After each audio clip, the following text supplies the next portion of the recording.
Hello and welcome to Inside Music, episode number 114. I'm your host, James Shotwell, and I'm making good on my promise to keep the new content coming. If for any reason you're listening to this and you somehow missed episode 113 with Rao Reynolds of Inner Shikari, I implore you to go back and listen to it. It's a short conversation, but a good one. Today's episode is a lot longer, and I don't want to say it's better, but it's also very good. My guest this week is Michael Kaminsky, founder of Adventure Cat Records, and if you don't know what Adventure Cat Records is, there's a good reason for that. It's brand new. I'm not even sure that at the time of this recording, Adventure Cat Records has put out a single release, but they have some on the way, and that's what we are on the show to talk about. Michael has a long history in the world of music. He got into management over a decade ago, and he's helped some of the alternative scene's biggest bands find an audience.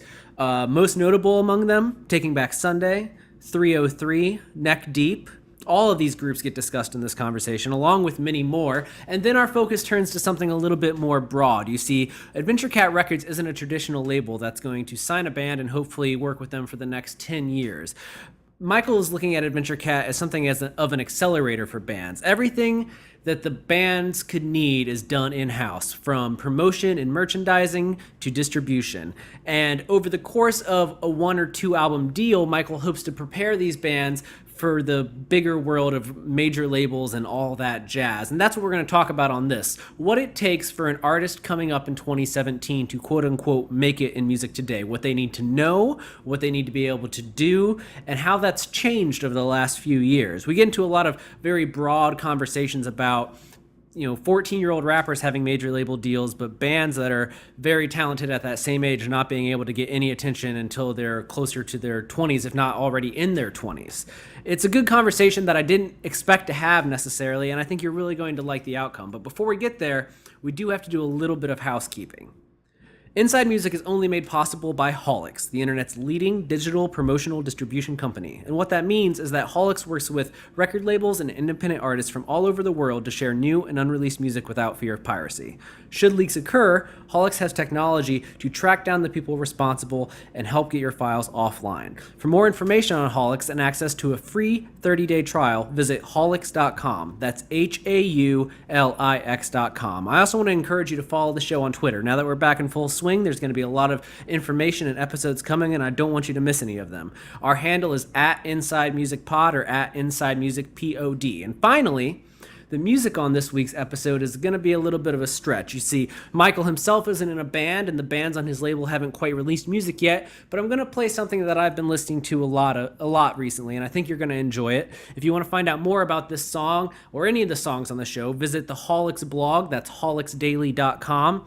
And you'll find everything you could possibly want to know about Inside Music. I want to thank you so much for sticking around. The response to the last episode was great, and I feel good to be back in the swing of getting out weekly content for you, the listener. So thank you so much for listening. Enjoy the show. Why are men great till they gotta be great? Woo! I just took a DNA test, turns out I'm 100% that bitch. Even when I'm crying crazy, yeah, I got boy problems, that's the human in me. Bling bling, then I solve them, that's the goddess in me. You could've had a bad bitch, not committal. Help you with your career, just a little. You supposed to hold me down, but you're holding me back, and that's the sound of me not calling you back. Why are men great till they gotta be great? Don't text me, tell it straight to my face. Best friend set me down in the salon chair. Shampoo press, get you out of my hair. Fresh photos with the bomb lighting. New man on the Minnesota Vikings. Truth hurts, needed something more exciting. Bum bum be dum bum be. You tried to break my heart, oh that breaks my heart. That you thought you ever had it, no you ain't from the start. Hey, I'm glad. How's it been going? It's been a pretty good day. I mean, it's Monday. You know how that goes. I know. Yeah. I'm in the same boat. I'm just walking out of a meeting, and it's a little echoey. Can I just go into the other room? Can I put you on hold for like 20 seconds? Yeah, of course. All right. Does this sound any better? You sound great to me, man. All right. Perfect. Well, thank you. Well, thank you very much for inviting me on here. It's really cool. Looking forward to it. Yeah, no, I'm happy to have you on, man. The team at Big Picture speaks pretty highly of you. I speak very highly of them. I think every once in a while you just run into those supporters that have your back no matter what. and you have their back no matter what. And when we told them we were working on this new venture, they just, I mean, their eyes lit up and they got it right away and have really been there for us since day one. So yeah, it's really great to have like such a perfect and supportive extended family. It makes this whole thing doable every day.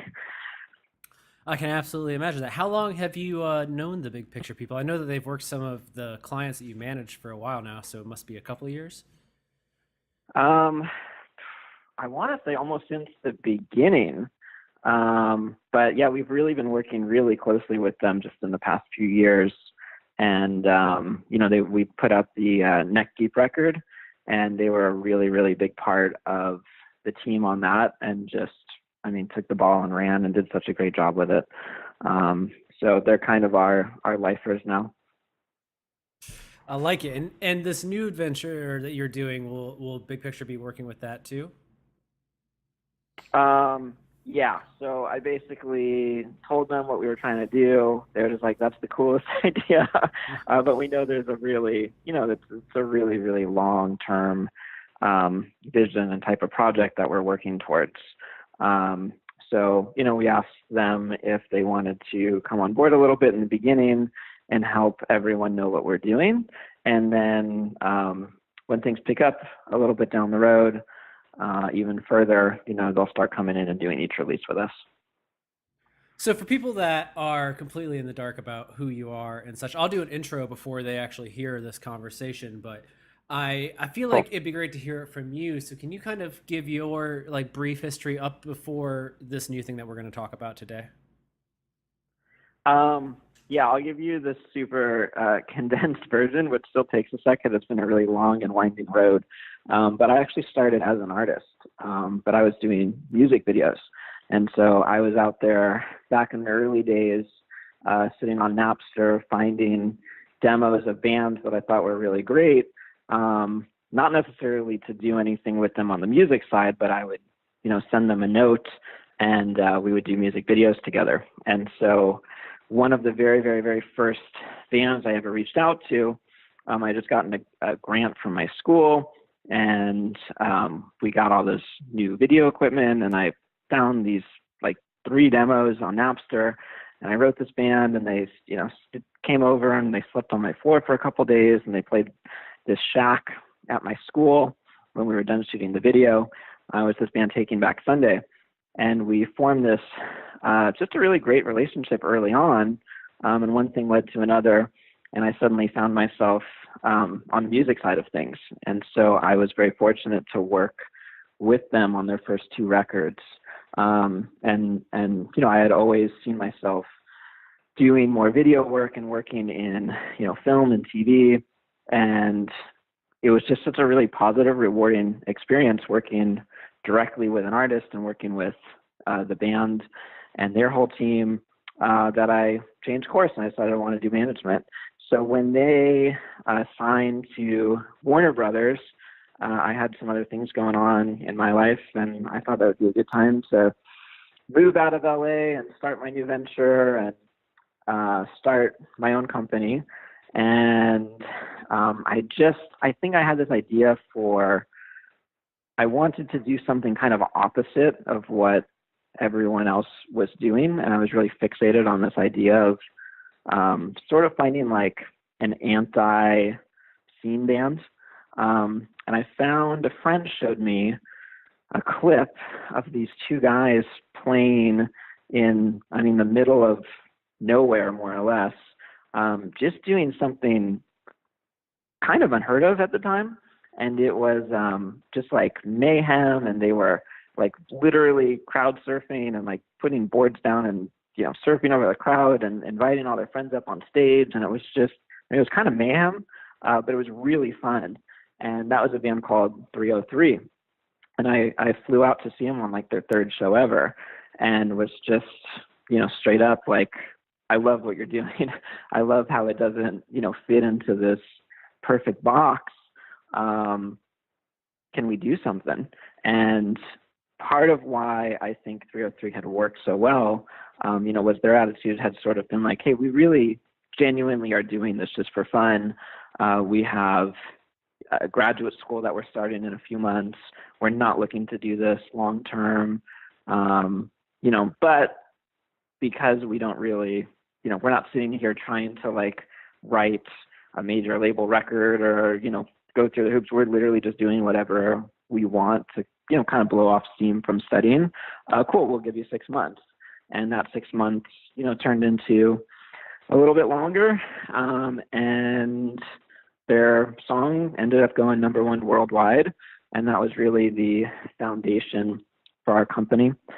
So in the 10 years since, we manage artists, but we also now manage writers and producers and composers.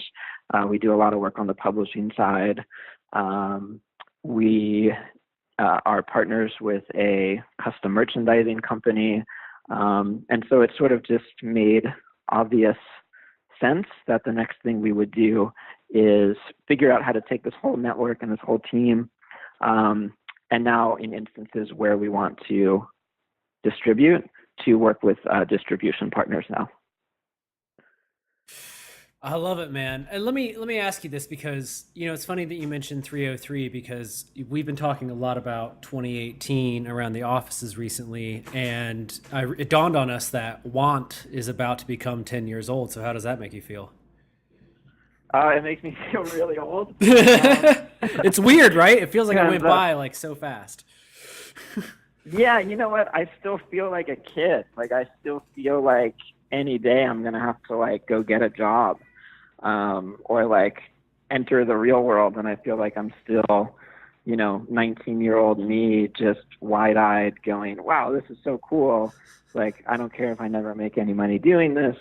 It's just what I really feel like I need to do. And I still wake up every day and I still feel like that. Like I really can't picture doing anything else. And of course, over the past many, many, many years, different opportunities come your way, and every single time it's not even a question. It's just, I love doing this. So I guess it makes me feel really fortunate as well. I know some people, they wake up and they're not super stoked to do what they do every day. And I will say one thing about the music industry is, for the most part, everyone you meet's here because they really love it. And that makes a really good team and a really good community, and makes it a really great place to work, I think. Yeah, I was just interviewing Hoodie Allen last week for a feature, and he's about to turn 30 soon, and he was kind of like, I thought I would feel older now. Like I thought at some point I wouldn't feel this way anymore. He's like, I still wake up and I feel like I did when I was 19. I always thought that at some point you would start feeling differently, and I was like, I did too, man. I get it. Yeah, I know. You kind of hear that a lot. It's like, I think it's sometimes described as like, no one ever really knows what they're doing. You just keep faking it and no one ever catches on. And sometimes, like, I know a lot of times my clients certainly feel like that, because they come to me and they go, "Oh my God, what do we do?" But, I can't say, yeah, I feel like that too. You just wake up and you make a plan, and you really got to believe in it. And that's really how you get it done. So yeah, it's, I don't know. I really think it's one of the best jobs in the world. And I really think this industry is one of the best industries in the world. And I think we're all just really fortunate to be doing it and not have to grow up. Yeah, I don't know how you always first. I'm about to turn 30 in November myself, but I definitely have, like, I remember being 19 and really getting, like, starting my first, like, real work in the industry and being like, if I could make it to 21 and still be doing this, that'd be great. And then I was like, if I could make it to 25, and now it was 30, and now I'm like, all right, because I feel like once you get to 30, anyone in the industry that's around your same age still, that's still there, you're like, okay, we've all been through some shit. Like we, like yeah. that you're in a higher echelon, because when you were 20, you didn't know any 30-year-olds, and now all of your friends are 30 in the industry. In a way, you know what I mean?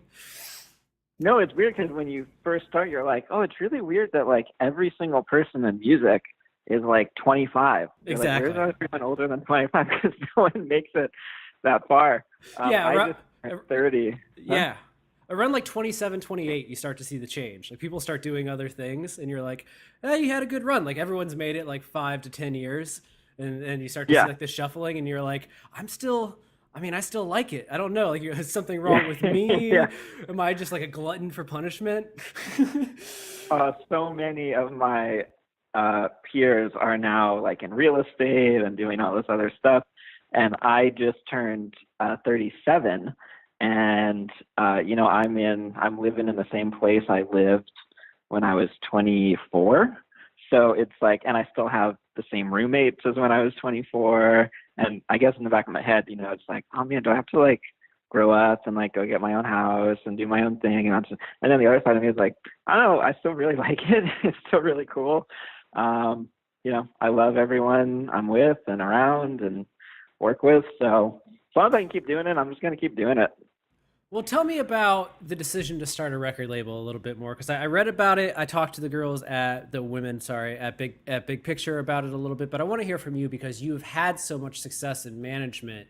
When were you like, I want to be more involved, I guess? Yeah, it's a really great question. So something I think most people don't know about me is that before I did management, I started a record label. And I had this idea, I was in college at the time and everyone was graduating college and, they were going off to go get their, jobs at all these big companies. And I was kind of like, well, I have a year and I guess I could go travel.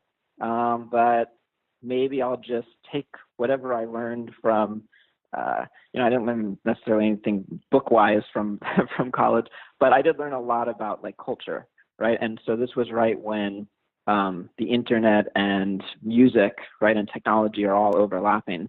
And I was sitting there going, okay, I really see a future where like this Napster idea is going to take over everything. And so if I'm a young kid starting up, to me, it's going to be about volume. Like, the cost of music and a lot of these things is going to come down. So I started this label with the idea that all of our releases would be $5. And I went out and I found out like some really incredible bands that to this day are some of my like favorite releases still. And we worked really hard and we put out a bunch of records, and it was me, doing the marketing and doing the sales and doing A&R and booking tours and just figuring out how to get it done, which you can see laid the foundation for management later on. But the catch with the label was that we were going to sell all of our physical releases for $5.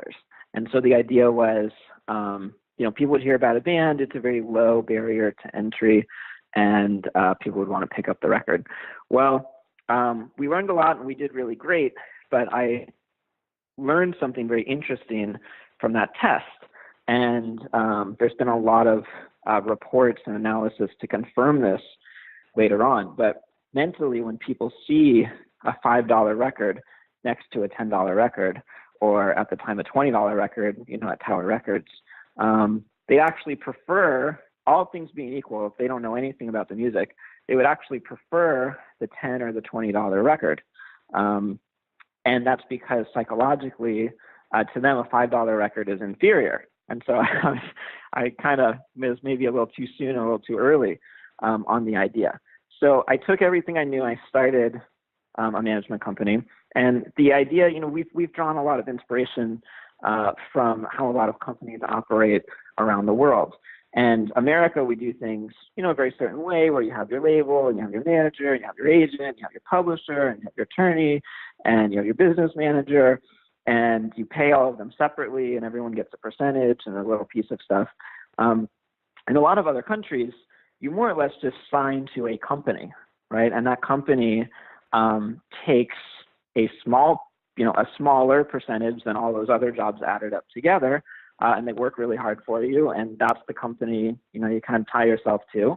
And I always, admired that in some sense, where as an artist, after you pay all of these people and you take whatever's left, and then you tour and you pay your touring expenses with what's left over. And then at the very end of that, if there's any money left, then you still split it up 5 ways. It can be really hard for a brand new band to make it long enough, to go put out their third record or whichever is going to be the one to really break through for them. So there's been this idea that's sort of just been nagging in the back of my head that goes, okay, cool. Well, as a company, we do management. We have a lot of connections there. We do a lot of touring. We're big in the festival world. We do all of that. We have a whole team of writers. We have a whole team of producers. We can work within all these different networks to help collect for people. We can print their merchandise. We can do their business management. Why don't we just take this all and put it under one umbrella and do the distribution? But our goal is not necessarily to, sign a band for many, many, many records. The idea is we have this team, and it's the same team that's doing management and who understands how to take a band from zero and build them up. But there's so many great bands out there that we really love that realistically, we probably don't have the time or the resources to sign for 10 years, right? And I say that because the clients we signed 10 years ago are still our clients today. If we're going to work with someone, it's going to be over a very long-term period. But there's great artists out there. And so if we can sign people for these one-album deals and really just say, look, we believe in you, and we want to put everything at the company behind you, and we're already doing a lot of this stuff, and we can take you and put you into our network and push you through all of our outlets, then let's try and take you 3 steps. And if that means, coming in with a different team and now helping you get an agent and helping you get maybe another manager or another label, then that's a win for all of us. And so this is really I call it an accelerator label, where we can find these bands and hopefully put some legitimacy behind them and put them on tours and get them going, and then really just root for them really hard. I like, in the language that I was sent, it uses the word accelerator a lot. It does kind of sound like almost an accelerator or like an incubator for bands, where it's like a 1-year crash course where you hopefully get them ready to handle, I guess, a different kind of label. Yeah, and I mean, there's different ways still that we can continue to be partners with people in our family. And I keep coming back to this culture and this community. And, for me, it was, Kevin Lyman taking me under his wing when I was just starting out. And most people, would not think twice to talk to an intern at some company. And Kevin was always there, asking me what I was listening to and giving me advice and sending introductions for me. And we've always said as a company culture, the reason why we work in this field and in this scene is it's very supportive. It really feels like a family, and it feels like a community. And when bands become competitive with one another, it actually erodes the whole scene and the whole community. And so, when the scene starts to do well, it really does well for all the bands in the scene. And, our attitude at the company has always been, if we can help in any way, it actually, may seem like we're working against our own interests, but we're really working towards growing our scene, which is going to grow everything that we do. So for these bands, if we're going to take them into our family and we can work with them in one capacity, it doesn't mean we're not working with them in a different capacity throughout the course of their career. And I really, really hope that we love the bands we signed. We have a few more bands that I think we're looking at bringing into the family, and we want those to be long-term relationships one way or another. The only label that I've ever even heard of doing so many things all at once would be I think Victory used to, at least they used to do that because they have everything in-house like that. Are there a lot of other labels that kind of do this full service package like you do? I think everyone's just saying, we have really bright people at a company, right? What can we do with it? And how can we rethink, these infrastructures that have been around for 50, 60, 70 years that haven't changed a whole lot? And if you have really smart people at a company, it gives you a lot of flexibility to go out and do new things. And so for us going, cool, you know what, we really do believe in the company. We don't want to overextend. We don't want to go out and just sign a bunch of bands and do, a million things over here with a million different artists. We want to try and stay really focused within this scene. But what else can we be doing within this scene? So I actually don't know of too many people who are doing this, but I do look to labels like Drive Through Records and Vagrant Records as working really hard at fostering a community. And when I was first getting into the scene, you just knew, like, if you were at a show, Richard Rains might be there, and if he was there, everyone was talking about it, like, oh, is this going to be the next band on Drive-Thru? And as a label, as a fan, I was always looking to the label of what's the next band they're going to put out. And no matter what band they put out, I always went and checked it out. I would go see the band live. I would go buy the record. I would go support the band. They were pretty much always a great artist. And it was really just like this place I knew I could go. And if I went to a show or I went to a record release or something, I knew I would see the same people over and over again. And I felt really comfortable being in this world. And so I do think we're trying to follow in footsteps of that mindset. Sorry, I was trying to think of the way I wanted to word my question. When we're looking at the alternative scene today, and you're a guy who's helped some bands really get out there, Neck Deep being a recent example of this. What is it with the young bands you find that they are, I guess, the most in the dark about when it comes to the music business today? Because I agree that there's a lot of, I guess, now antiquated ways of doing business that the industry is still kind of running on. So for these young artists that are coming up and trying to exist in the digital age, but really if you're trying to study the industry, you're learning about the pre-digital age. What is the big gap in their knowledge that you often see them lacking? Ooh, it's such a good question. And on one hand, I want to say, like, oh, this is, the most educated, group of new people coming into an industry. And on the other hand, I also want to say, like, oh, there's like so many answers that one could list for that. I think first and foremost, which is be patient. And, we all work in indie music, and we're seeing more and more, the difference between a major label and an indie label, where, I work with some major labels and they don't even have an artist development team or a platform. And that's okay. I mean, they're very successful in spite of that, right? Or maybe even because of that, because they put so many resources into saying, we're going to have these big hits and we have to wait until we get it right on the first record or the first song and smash it out of the park. And if we don't, then we have to move on to the next act.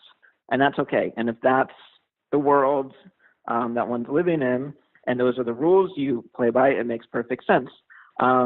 We kind of live more in this other world saying, you're probably not going to see the type of success you'd be expecting until like a third record. And you meet a lot of kids who are sitting there going like, oh, I've been a band for 6 months and I'm on YouTube and I have all these followers. Like, I should be on these big tours. I should be out there nationally doing all of this stuff. And it's a very compressed time frame. I think the fastest bands I've ever worked with, where you get in early and it just goes, and everything lines up perfect. And it's kind of those like 1 in a million type of things. Even those bands, it really takes 18 to 24 months before that band even makes, truly their first dollar to go put in their pocket. Like, you're always taking that money and reinvesting into the band and reinvesting into your vision and into production and growing your team. So it's really patience. If you're going to do this on an indie level, look at this as, cool, we need a 5-year plan, a 10-year plan. We certainly need a 3-month plan and a 6-month plan and a 12-month plan. But, just because you've put out a video or 2 videos doesn't mean like that's as far as you go. And now, you should be getting all these big deals and doing these big tours. There's a lot of work that goes into this. And I think most people who would look at their favorite band, they're probably the ones who know their obscure releases before the ones everyone else knows. And, those obscure releases are obscure for a reason. It takes a really long time to get that record and to get a lot of credibility in the industry and to get a lot of buy-in and for people to believe in you. And then you finally get that chance to go make that, big record, probably on your 3rd record. And if you don't screw it up and you do everything right, then that's when you really try and make it win. What do you think about this? Is something I run into when I'm talking to young artists. Is there's such a discrepancy between how every other genre works compared to the world of bands. I like we're seeing this age now where there are artists like Lil Pump who are like 16-year-old rappers who have 20 million plays on SoundCloud and they break into Billboard before they've even, released a project technically. And then you have a band who Yeah. can be 16 years old and wicked talented, and Right. it doesn't seem. Are we gonna? Do you think we'll see ourselves in a place where a band breaks out the way some of these rap artists are, where they can be young and they just need a song? It seems like, and I don't really feel like we've seen that happen with a band yet, where it's like, oh my god, here's. I guess if we want to get outside of alternative, I guess that band Greta Van Fleet, they're pretty young and they're kind of doing it in a big way. But other than Hmm. that, I can't think of an example, and I'm wondering if there's a time coming where we will see an act break out that way, where it's like, oh, this band doesn't even have an album yet, but here they are with 20 million SoundCloud plays. Yeah, that's a really interesting take because a lot of our artists, a lot of artists we work with, are looking at everything happening in music and going, how did this 15-year-old get a record deal? I think my opinion is maybe counter to many opinions, but I sort of hope we don't go that route because as someone who's now spent many years working in music, I've seen more than my share of quote unquote one hit wonders. And that's not to say any of these are, but we are really looking. Our job is to build careers, and we're looking to do longevity with artists. And I sincerely do hope that if someone's 15 and they're putting out a song and it connects, I really do hope that that can be turned into a 10-year career. And I think that would be great and something we can all learn from. I haven't seen that quite happen yet. It just hasn't been enough time. And so if we're looking at things I've worked on in my experience, it's the stuff that you go out and you kind of find that small cult following and you build those lifers with you. And you just know that no matter what, they're going to continue to stay with you and stay with you. And you're their favorite band, and they tell their friends, and they tell their friends. And because you're kind of like this secret to everyone, you're there's still like this aura about you, right? That's so really interesting. And when something just goes big really fast, it can go up really fast and it can come down really fast. So that's not to say there's not a model there. It's not one I currently subscribe to. And maybe that does make me old and old school. But I do think that's true of just, things outside of music. And if you look at, across a whole bunch of industries, it's sort of like there's a slow build to a lot of things. And then overnight, it feels like an overnight success, right? But it's really been building there for a long time. And so maybe just as an example, we can say like electric cars, right? Electric cars come out, everyone's talking about, oh, this is going to be the next big thing. But it took 10 years for them to become the next big thing that everyone's excited about. And as far as, where my head is at for where I'm working with artists, I'm still looking to build this as a 10-year vision. I don't know, I'd be interested if you feel very differently or you have other examples in music from it, because it's very fascinating to watch. I mean, how fast something can really go. Oh no, I'm absolutely fascinated. That's why I wanted to bring up. I've been obsessed with this Lil Pump kid for like a week now because he has this song Gucci Gang that just broke the Billboard charts, and he's like 16. So just saw a Right. story, and he has like 4 songs. And I read an interview with him, and Noisy did an interview with him, and the headline was like, "This interview with Lil Pump will make you stupider."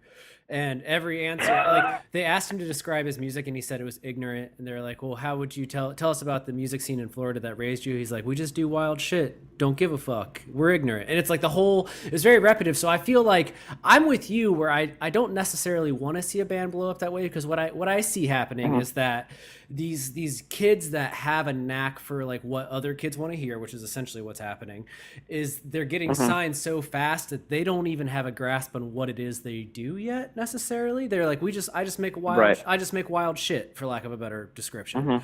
And then they get signed to like Atlantic, and they're in the hands of these handlers, but they don't actually have a grasp on the fact that they're even making art necessarily. where they're like, oh, this is my voice and it's representative of who I am as a person and it's blah blah blah blah blah blah blah.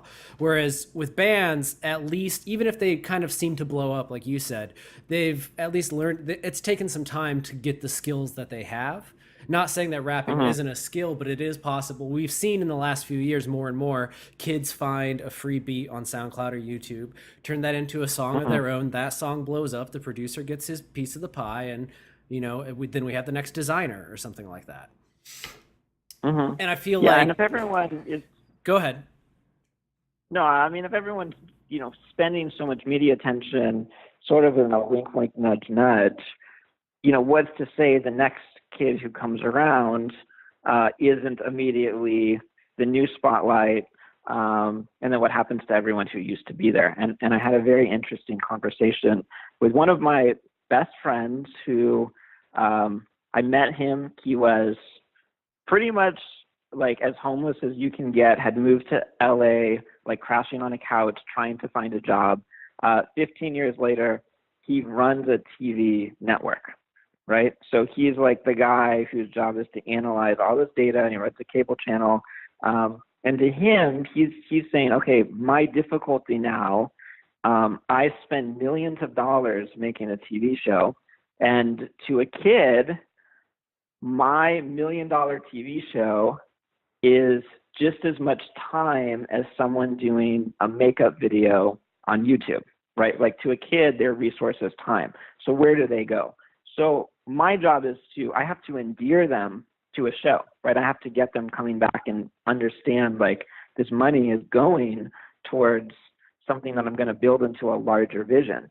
And so I guess that's just a very maybe roundabout way of saying, cool. Like, is this basically like, are these makeup tutorial videos, right?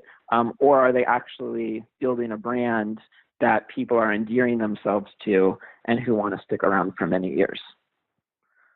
No, I think that's a good point. I think I also think that a lot of these kids that you see blow up, there is like another component. Like there's that Bad Baby girl, obviously the Catch Me Outside girl. She's 14, but like that whole thing is something more than the fact that she can rap. That's just like a component. She's a whole brand at this point. So you see the people in the industry blowing up about it, but I'm like, it's not really fair to be like, why did this girl get signed? Like, I feel like why she got signed is the easy question. How you make more than 1 year's worth of money off of what she's doing is the better question. And I don't know that we're really thinking that far ahead with a lot of these kids because they're so young that I feel like it's that major thing that used to happen with boy bands where it's like, we'll sign them so young that they don't know what we're doing. And by the time they figure it out, we will have milked their career for all it's worth. Well, right. And the question, I ask myself is like, maybe no one cares if it's nothing in a year, right? In which case, as long as everyone acknowledges these are the rules that everyone's playing with in that game, then cool. If a 14-year-old is like, cool, I just got $1 million, I don't need to be making $1 million for the next 10 years. Like, I have $1 million now, and the label and the manager and the agent and everyone's going, cool, this is a 12-month artist. I'm going to make as much money as possible. Cool, let's not be duplicitous about it, but that's the model, and this is how we're signing acts. And on some level, then I can at least respect that. Exactly. Well, let me ask you this: what's the last up and coming band that blew you away? And if it's not because it's a band you are picking up, tell me the second latest band that did that. Because I know that you might be like, there's no secret. Okay. I'll tell you a band in our scene that I just had a lot of respect for is that band Paris. And I had a lot of respect because I think they really built that like in such an incredible way. And they were this small indie band with not a lot of resources and put out a phenomenal record. And since that release, have continued to use those limited resources on that first record and just grow and put on a really great live show, have a really good message, have a wonderful aesthetic. And that's a band that's going to be some kid's favorite band for many, many, many years. And I don't know, just anytime I see anything that band's doing, you just go, oh man, that's really brilliant. So yeah, I like everything about them. Well, that actually leads me to the next question I have for you. Now we're just talking industry talk, but what do you think it is about a band like Paris where they seem to be able to cultivate a community around what they're doing that takes on a life of its own. Like Mhm. I've become really good friends with the guys in Sleeping with Sirens, for example. Anytime they, Sure. even if they reply to one of my tweets, like if I tweet something and they tweet back, nice, that tweet gets retweeted and favorited like 100 times. Like there's this weird Uh-huh. community that's been cultivated where it's like it doesn't matter what they do, the horde exists. What do you think it Mhm. is that helps bands like do that? Because I understand that seems to be the way of the future, is making a community around your art and then having them do the heavy lifting in terms of getting the word out. Well, I think it ties into what we were just talking about, some of these artists who just connect immediately on some level, and you go, well, how are they connecting? I don't get it. I think at a fundamental core, they're just artists who are very genuine about their lifestyle, right? And so, Sleeping with Sirens, Paris, any up and coming, kid who's just immediately making a connection. I don't think, like, maybe you're making a connection because people have to stop and go, oh my God, what's going on? But I think more than likely people stop and they go, whoa, I can really relate to this in some way. And it really is about a lifestyle, right? And I have to look at this when I'm signing an artist. There's a lot of bands who make great music, right? And they can go and they can write a killer song. I don't really think a killer song really gets it done anymore. There are so many artists putting out killer songs.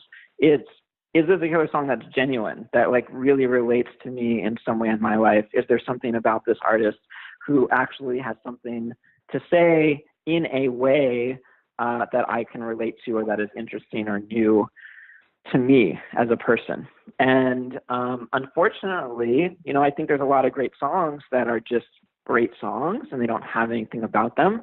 But something about our scene and about Paris or Sleeping with Sirens is they're very relatable on some level. And if you're, especially a younger person and you're forming your identity and you're looking at your role models, to have someone very directly say, hey, you know what, this is what I'm going through, this is what I'm experiencing. Do you want to come along and be part of my family too? That's I think, just very, very inclusive and a really great way to support one another. So of course people are going to be interested in that. So what's next for Adventure Cat? Like where do you go from here? Give me the rest of So we have, 2017. so we just put out the first songs from our new signings. So we have a band called Summer Wars and a band called Capstan. And we have videos for them. We are now working on touring, getting people to see these bands live. They're really wonderful performers. And then the next step is, once people have seen what these bands are about, to lead this and segue it into actually releasing the album, and then building the plan and the team from there.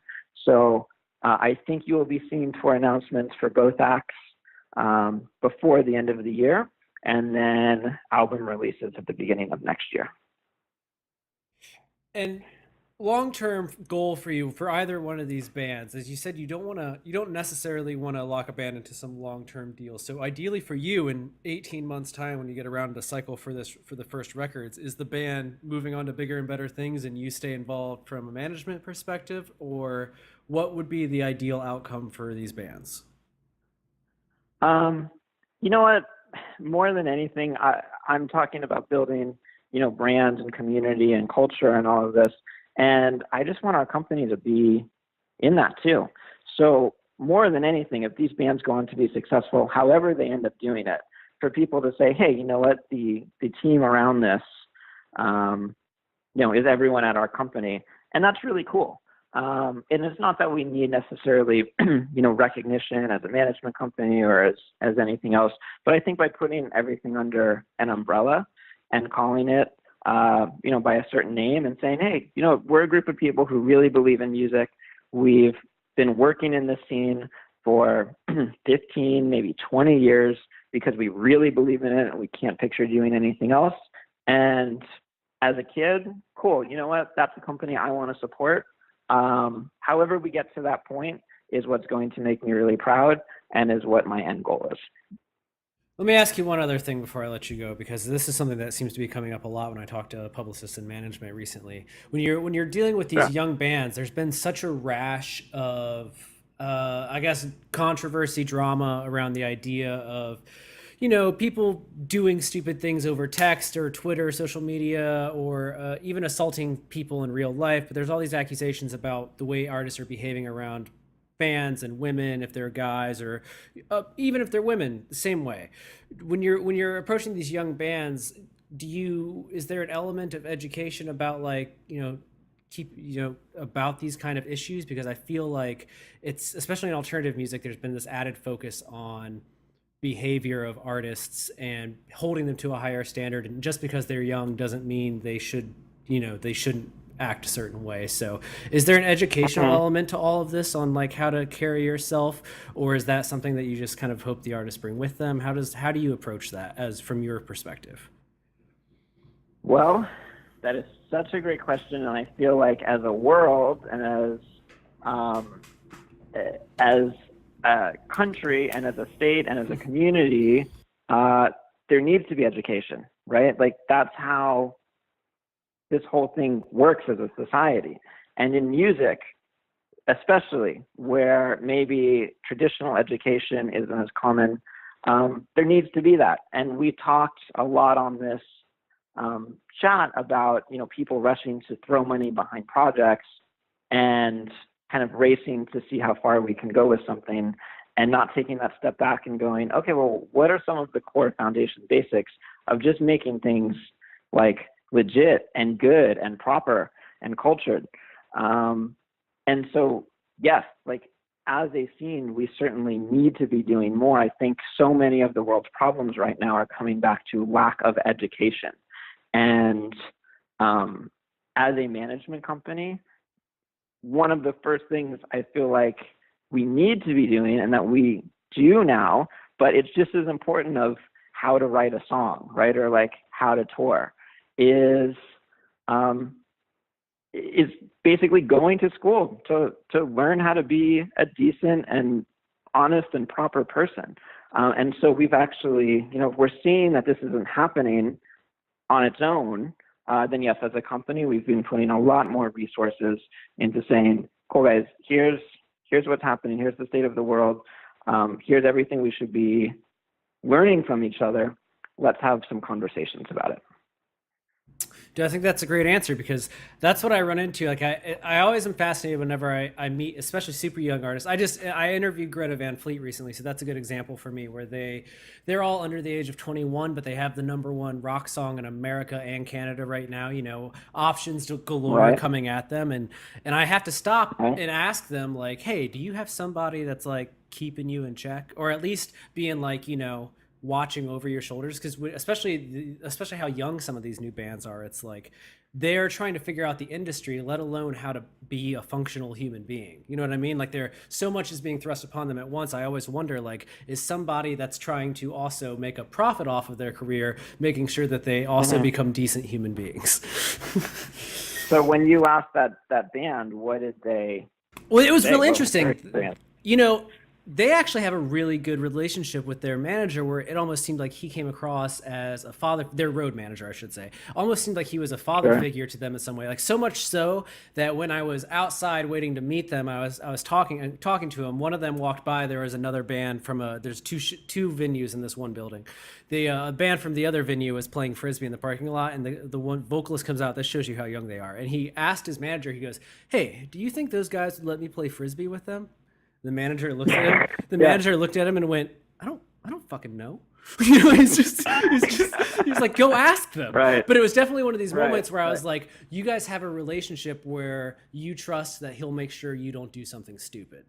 And you listen to what he has to say, because, like, he could go do it himself. And it didn't come across in a way where it was like they have to ask for permission, but his role in the band seemed to be to teach them how to be a band on the road. To be like, okay, because they just wrapped up, like, these 400 cap venues, and I know next year they're going to be doing 1,800 plus cap venues, and so it's all happening so fast for them that this guy's job right now is to be like, I have to get them into a fully functional rock band that doesn't screw up. And that's like, they seem to be Well, like going through boot camp in that way. that is actually a really great anecdote, because I do think one of the hardest things in our industry is to tell someone no, right? And this whole conversation has been about culture and community and family. And a lot of the acts, I'm in my mid to late 30s now. Like, some of the new artists we're signing, I'm literally old enough to be their dad, right? And in some instances, they don't have a father figure, and I'm the person they talk to every 10 minutes of the day. I talk to the most, right? And it was an interesting realization for me that, in some sense, this is family, right? And we really need to treat it, and my mental state needs to be different sometimes in some of our conversations. But I do see very often, a band's acting up and everyone's nervous that they're going to be talked back to, or that they're going to be fired, or that something bad's going to happen. And so they just let things slide. And it's been very difficult as a manager to just have to say, you know what, but this is the right thing to do. And sometimes you have to go to your band and say, hey, you know what, you're screwing this up, or you're not doing this right. Let's have a conversation about this. Or just flat out, no, like, I don't support you on this idea or this thing that you have. And I think ultimately they come back and they respect it even more. But yeah, it's a really interesting relationship. I think any band who has a manager, any manager who's worked with bands especially, this isn't really a job. It's really building your extended family, and you have to care about people that much. That, this brings it full circle to where we started, which is the idea of getting older in the industry. It is a weird thing when you're having a conversation with a young musician, or in my case, they're usually young writers, and you realize that they look at you in that way, where they're like, oh, I could learn something from you. And you're in your head, you're like, yeah. You kind of come to that realization after they do, where you're like, oh, I think you're trying to learn something from what I do. Crap. Like, I didn't realize I had ascended to that position of authority, or like that father figure thing you mentioned, where it's just like, oh, I can help set the tone for what comes next now. I didn't realize. It's weird how quickly you get to that point, because like you said, you didn't know anyone that was 30 when you were 22. So these people meet somebody that's 30 or 37 in your case, and they're like, how did you make it last this long? Mm-hmm. Oh, did you have a role model when you were coming into music? I mean, or a mentor? I feel like I've had, I got into it. Not when I first started off. I started off doing booking and things like that. So I kind of learned from small town upwards. But when I got into the writing thing about a decade ago, it was really the publicist that I like. Dana at Big Picture was one of the first publicists that I ever met.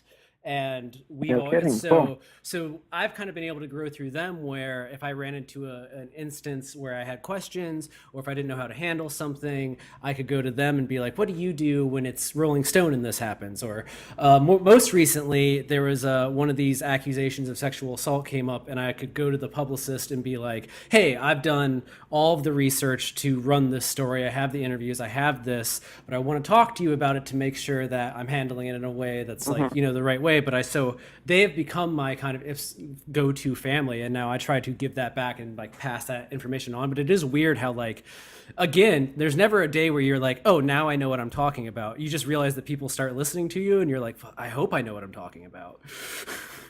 Yeah, but you know what? The fact that you did a bunch of interviews and you had a story and you still made the phone call to fact check it and to look into it, I think really shows that you very clearly did learn, because there's a very big culture right now where everyone wants to just be the first to print hearsay.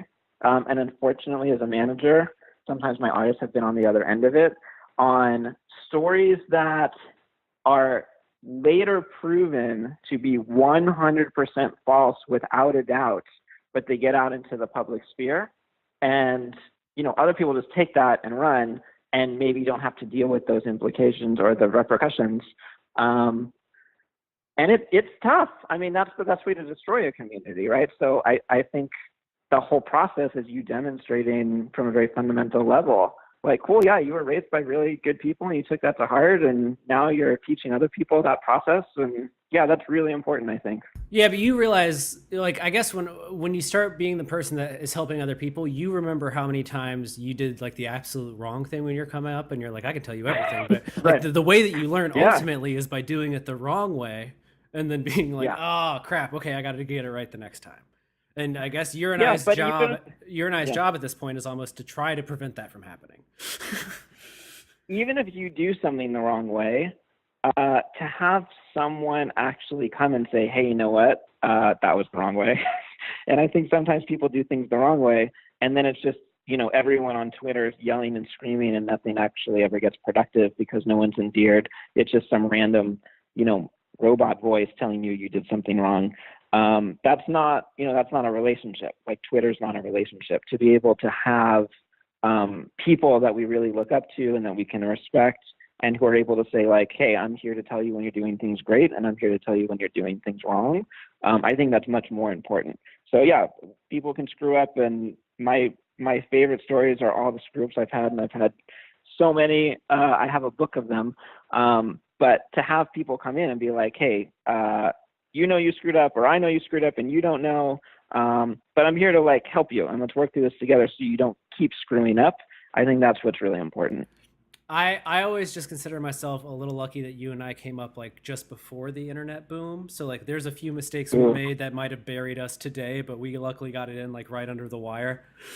I hear it a lot, and people kind of, don't want to talk openly about it so much. Everyone's sort of whispering, but I'd like to think I wouldn't do anything crazy like other stuff, but I've certainly made mistakes in my life, and certainly when I was young, and I've certainly learned from them.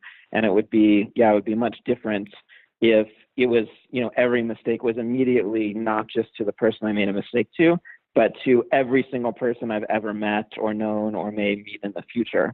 That would be very difficult, especially if you don't have a good mentor at that time. Exactly. Well, let me tell you, man, I love the idea that you're trying to do with Adventure Cat, because as somebody that came up at the turn of the millennium, I'm like you, where I used to worship Victory in the early 2000s. Like, I kept all the CDs in order, but like I miss the days of being like, if you liked one band on that label, you would love the whole label. Like, it was like, totally. Like you said, it was, and Drive Thru was the same way. Like, when they started really churning out those gold releases, everyone was like, oh, you just were a fan of Drive Thru. It didn't even matter what band was signed.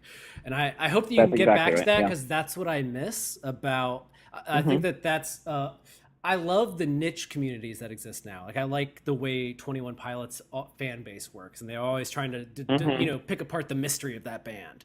But I miss the larger communities, and I feel like that's what you're trying to go after, where it's like you bring all those little niches together. Well, I really appreciate that, and our mentality is, we know this isn't going to happen overnight. This is a 5 and 10 year long vision, but we're hoping people believe in what we're doing and want to be there for the ride and want to come in early, and we'll support each other.